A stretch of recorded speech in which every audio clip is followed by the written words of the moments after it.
Good evening. Do come in. I apologize if I am in a bit of a somber mood. You see, I am mourning the loss of a dear friend of mine. Her name was Abigail Winstead. She was such a kind and delightful person. A bit odd, but most kind people are, I have found. Perhaps telling a story about her would help brighten my spirits. Abigail was quite the vocalist.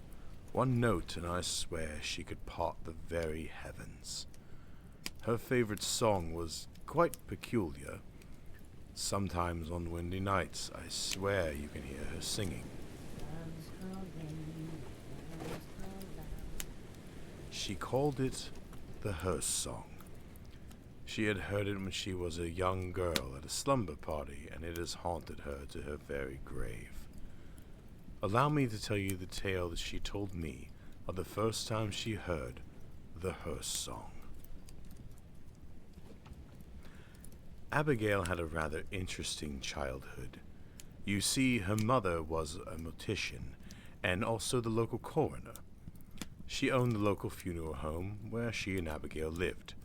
Abigail's friends, Mary, Josephine, and Angel, would constantly beg her to have a slumber party, and she would always say no, that they would all be too creeped out.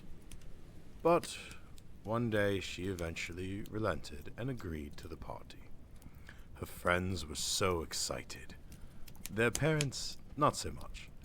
But they knew Mrs. Winstead and knew her to be a well-liked and kind person. So all was set. The girls would stay at Abigail's that weekend, order pizza, watch scary movies, and stay up late discussing boys and gossip. It was a chilly October evening when the girls arrived. They excitedly bound up the porch steps with their sleeping bags in tow. They all raced to the living room to claim their spots for the night.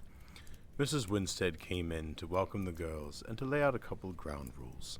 The most important being to not go into the basement and that it was to remain locked at all times.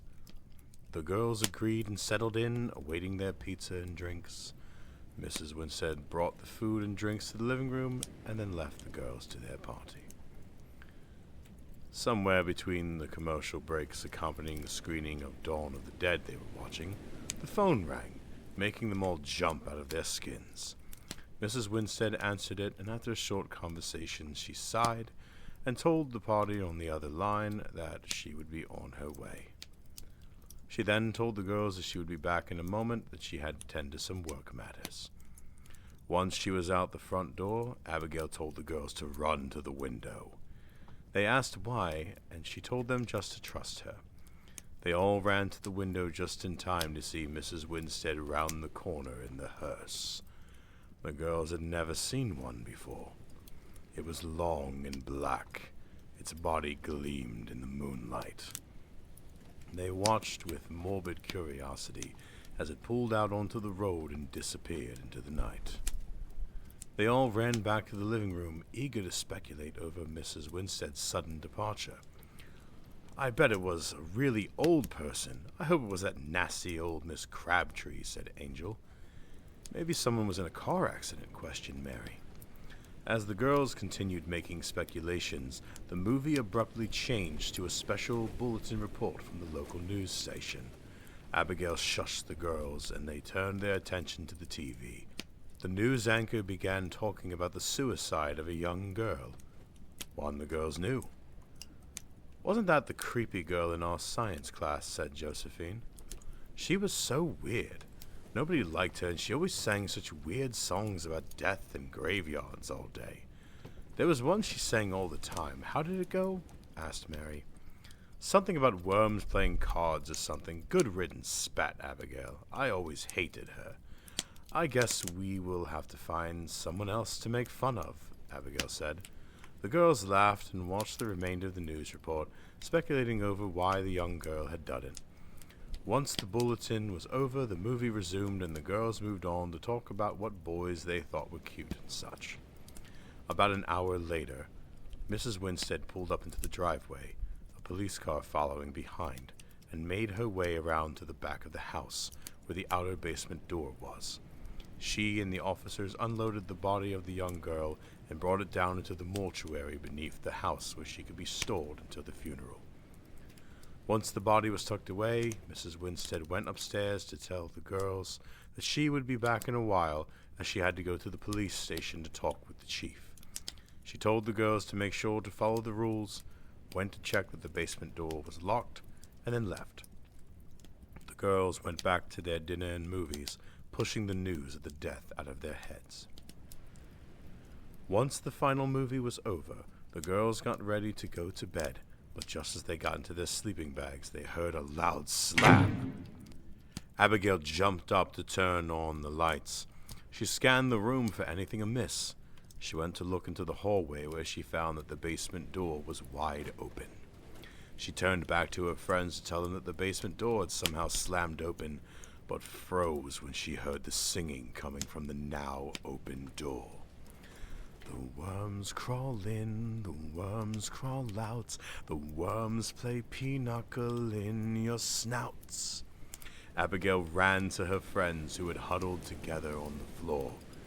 They put you in a big black box and cover you up with dirt and rocks, the singing continued. "Who is that?" screamed Angel.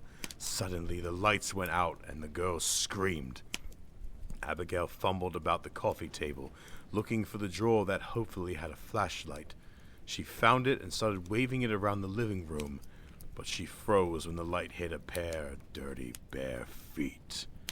She moved the light up to reveal the pale face of a girl about her age, her neck bent at an impossible angle. It was the girl from their class, the one that had just killed herself moments ago. Did you ever think, as the hearse goes by, that you may be the next to die? The girl said in a sing-songy voice. Abigail couldn't even get the scream out as the girl rushed at her, grabbed her by her shirt, and started dragging her towards the basement.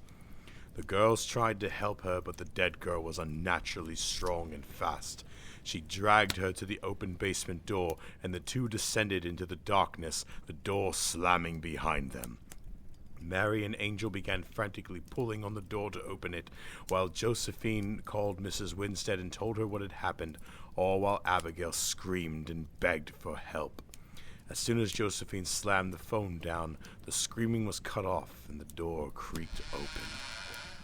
The girls cautiously made their way down the stairs to find their friend.